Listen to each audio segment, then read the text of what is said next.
Hello everyone, स्वागत है आपका मेरे यूट्यूब चैनल में। आज मैं इस वीडियो में आपको पटियाला सलवार की स्टिचिंग बताने वाली हूँ।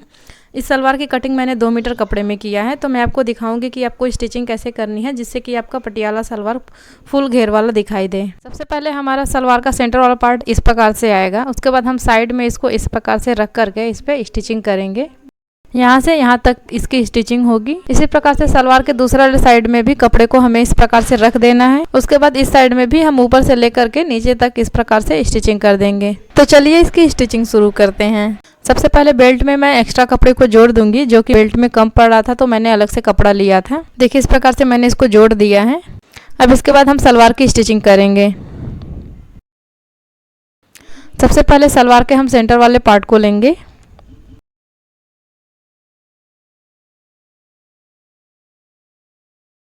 उसके बाद हम साइड वाले पार्ट को लेंगे और उसको इस प्रकार से बराबर से रखते हुए हम उस पर आधा इंच की दूरी पर स्टिचिंग करेंगे।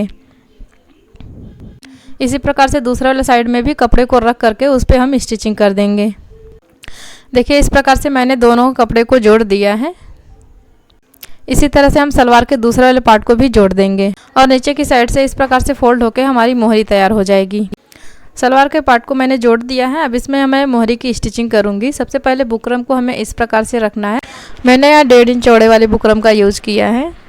बुकरम का एक साइड कपड़े पर चिपकने वाला होता है, तो आप चाहें तो आयरन करके उसको कपड़े पर चिपका सकती हैं। कपड़े के ऊपर बुकरम को रखने के बाद कपड़े को हमें इस प्रकार से थोड़ा सा फोल्ड करना है। उसके ऊपर से हमें सिलाई चलानी है। इस प्रकार से देखिए मैंने सिलाई चला दिया है। सिलाई चलाने के बाद हमें इस प्रकार से फोल्ड करना है। फोल्ड करने के बाद इसके किनारे पर एक और सिलाई करेंगे। इस प्रकार से मैंने बुकरम को अटैच कर दिया है।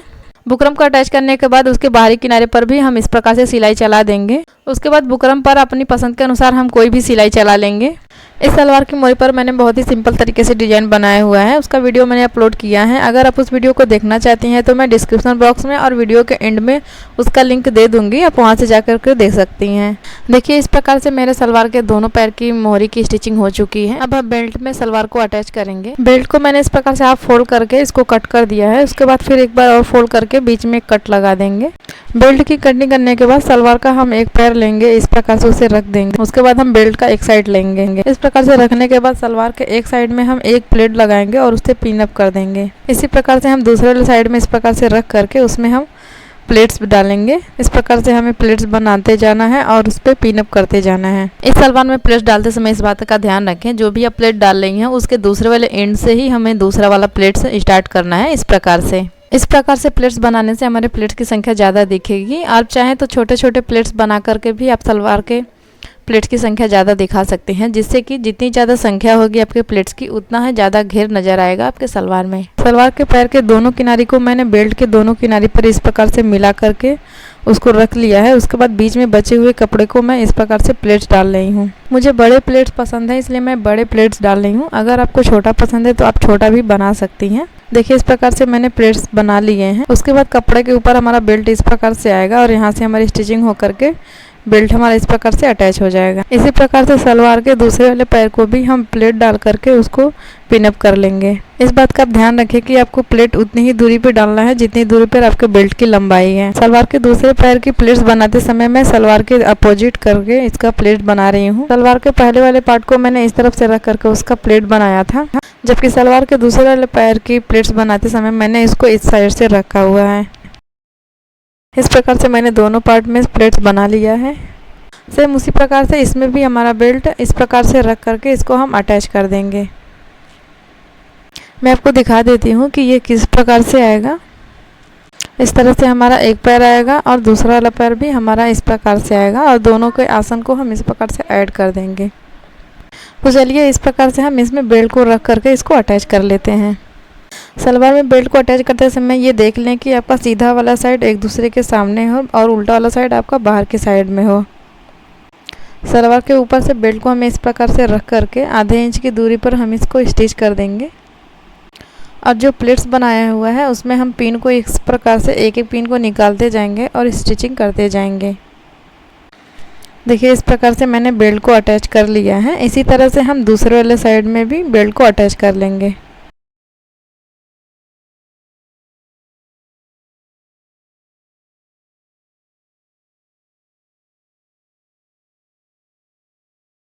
देखिए इस प्रकार से मैंने दूसरे वाले पार्ट के भी बेल्ट को अटैच कर लिया है।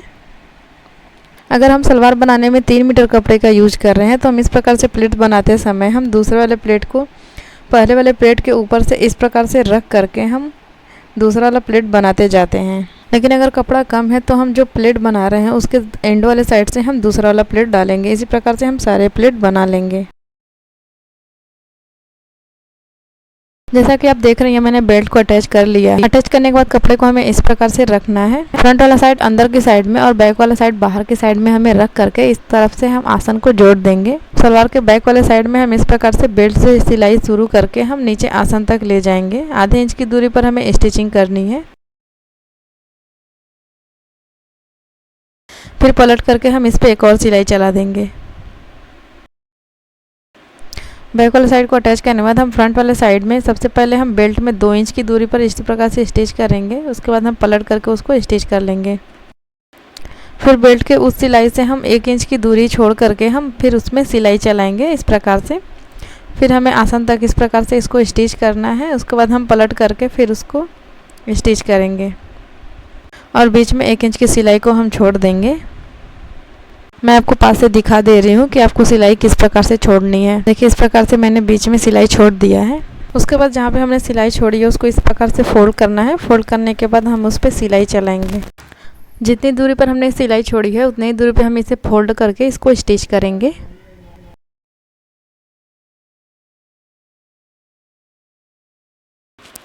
देखिए इस प्रकार से मैंने जहाँ पे सिलाई छोड़ी हुई है इस प्रकार से मैंने उसको फोल्ड करके स्टिच कर लिया है। मैं आपको पास से दिखा दे रही हूँ कि मैंने किस प्रकार से इसको स्टिच किया है। इस प्रकार से इसको स्टिच कर लेंगे। उसके बाद हम बेल्ट को इस प्रकार से आधा इंच फोल्ड करेंगे और आधा इंच फोल्ड करने के बाद हम 1 इंच और फोल्ड करेंगे। उसके बाद हम पूरे बेल्ट में इस प्रकार से फोल्ड करते हुए उस पर स्टिचिंग कर देंगे। देखिए इस प्रकार से बेल्ट को मैंने स्टिच कर लिया है। स्टिच करने के बाद मैं आपको दिखा देती हूँ कि ये किस प्रकार से आया है।